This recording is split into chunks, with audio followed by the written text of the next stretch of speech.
Hola, bom dia a todos. Jour spécial, première vidéo de la chaîne YouTube et je suis en compagnie de Patricia. Raconte-nous un peu ton histoire, parce que maintenant elle vit ici au Portugal et elle a décidé de nous accorder cette petite interview. Bonjour à tous. Alors j'ai un parcours un peu particulier puisque je suis née au Portugal. Mes parents ils ont émigré en France, dans le sud de la France. Je suis partie en France quand j'avais 10 ans. J'ai fait toute ma scolarité en France, j'ai travaillé en France et aujourd'hui j'ai décidé, ça fait 4 mois, de vivre au Portugal. Et qu'est-ce qui te plaît le plus dans le fait d'être revenu au Portugal comparé à la France? La qualité de vie et le savoir-vivre et les gens. Et le moment où tu t'es dit je retourne vivre au Portugal, qu'est-ce que ça t'a fait?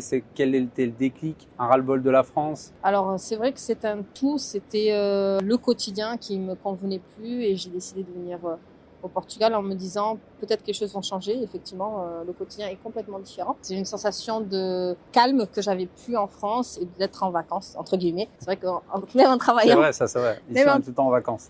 Même en travaillant beaucoup, je fais beaucoup d'heures par semaine, mais comme j'ai ce sas de décompression le soir ou le week-end, du coup je me sens bien ici et c'est vraiment... Il n'y a pas de stress. Et justement, est-ce que tu peux me dire quel est ton travail en France? Tu faisais quoi déjà là-bas? Alors, j'ai toujours enseigné la langue portugaise. Ça fait 15 ans que j'enseigne la langue portugaise. J'ai enseigné dans une université, dans un collège, et depuis 2020, entre guillemets grâce au Covid, parce que les gens, il n'y a pas que du négatif, j'ai commencé à donner cours en ligne. Et petit à petit, j'ai commencé en fait à développer mes cours en ligne et je travaille en télétravail. Donc, ce qui m'a permis de m'expatrier plus facilement, puisque j'ai pas ce côté-là de physique du travail. Donc, Ouais, je travaille. t'as pas eu cette partie-là à gérer ici quand tu es arrivé. Exactement. Et donc ici, tu donnes 100% des cours portugais en télétravail? Exactement, je fais que ça toute la journée. J'ai un cours de portugais du lundi au vendredi. C'est quoi tes profils d'élèves, on va dire, en ligne? C'est quoi? C'est des Portugais qui veulent réapprendre la langue, qui l'ont oublié? C'est des Français? Effectivement, j'ai ceux qui ont appris avec leurs parents et qui sont un peu bloqués dans le parler. Du coup, ils prennent des cours pour développer et qui ont objectif. Alors, ou quand ils viennent en été, de pouvoir parler avec tout le monde et pouvoir se débrouiller tout seul, ou alors de venir vivre au Portugal. J'ai quand même une grosse communauté aujourd'hui qui veut venir s'expatrier au Portugal. Ensuite, j'ai ceux qui font par plaisir. Et puis j'ai ceux qui sont mariés avec des Portugais ou des Portugaises et qui ne peuvent pas échanger avec la famille. Ouais. Donc c'est un objectif de pouvoir venir l'été, pouvoir discuter, parler avec tout le monde. Et puis j'ai aussi les enfants de ces parents-là qui n'ont pas appris à leurs enfants le portugais et du coup en fait qui demandent des cours parce que les petits vont peut-être intégrer des écoles portugaises et du coup pour qu'ils aient quand même une base Je de comprends. pouvoir échanger les premiers temps.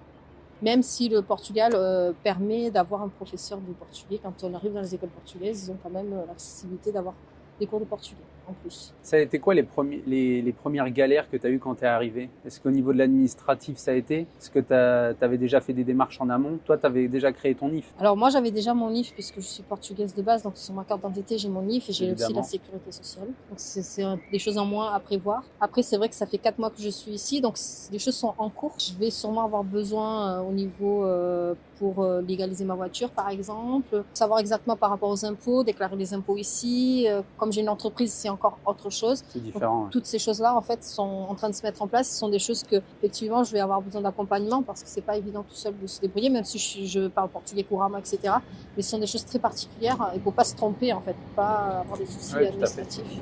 Je pense qu'il faut se faire accompagner. Et est-ce que depuis, alors seulement ces 4 mois, tu as déjà envisagé de repartir en France? Absolument pas. C'est vrai que mes amis me disent attends l'hiver pour voir parce que c'est vrai que l'été c'est les sorties, tout le monde est dehors, etc. Ouais. L'hiver, je sais pas, mais sincèrement, je pense que quand même il y a un autre contact avec les Portugais. Il y a quand même cet échange au quotidien. Moi, c'est vrai que je suis dans un village, donc c'est peut-être un peu différent, mais j'ai ce quotidien-là que je n'ai pas en France. Le soir en France, je sortais pas. Après mon travail, aujourd'hui, je vais voir mes amis, je vais boire un coup au café, chose que en France je faisais pas, donc je regrette absolument pas de. Et pour l'instant, j'ai pas envie de repartir. D'accord. Et t'as vraiment senti une différence entre la France et le Portugal sur la mentalité et les gens? C'est ce qui me posait problème en France, c'est qu'en France, malheureusement, on est trop égoïste, on n'échange pas assez, on va chez le dentiste, les personnes sont tout autour et les personnes ne se parlent. Et donc ça me manquait énormément. Moi, je suis quelqu'un qui aime beaucoup le contact. Le contact avec les Portugais est beaucoup plus simple et on va avoir des échanges beaucoup plus simples et même l'entraide.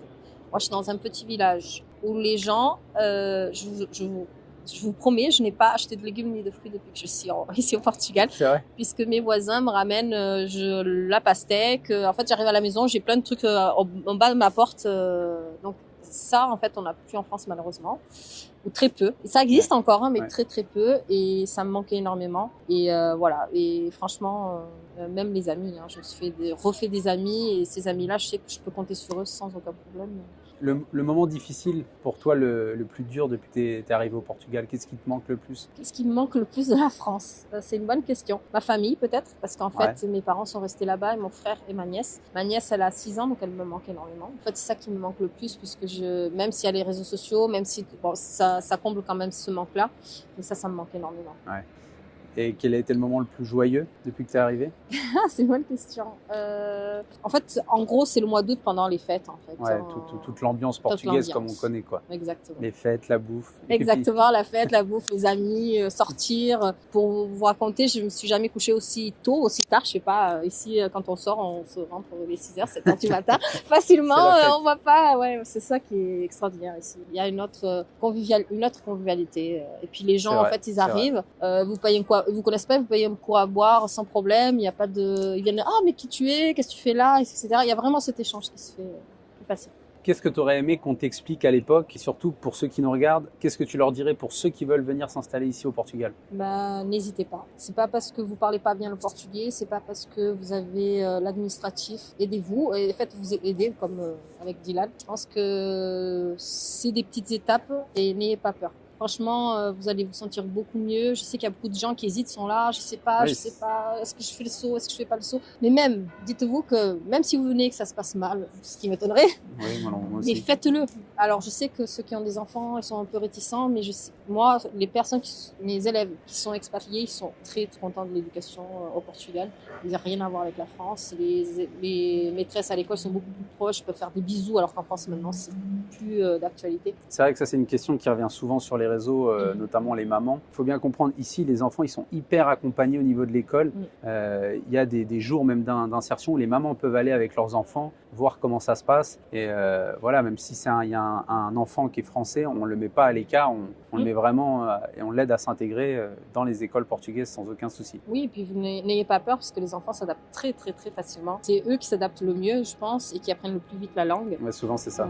Et en quelques mois, ils savent parler. Et en tout cas, Patricia, merci pour cette interview. C'était super inspirant et j'espère que ça a pu aider certaines personnes qui hésitent à sauter le pas, qui hésitent à venir s'installer au Portugal. En tout cas, si vous voulez encore plus d'informations sur le pays, sur la vie, sur la globalité, n'hésitez pas à vous abonner à cette chaîne. Et si vous avez des questions, mettez-moi les questions en commentaire et j'essaierai de faire du contenu sur ces questions-là. Je vous remercie. À la prochaine.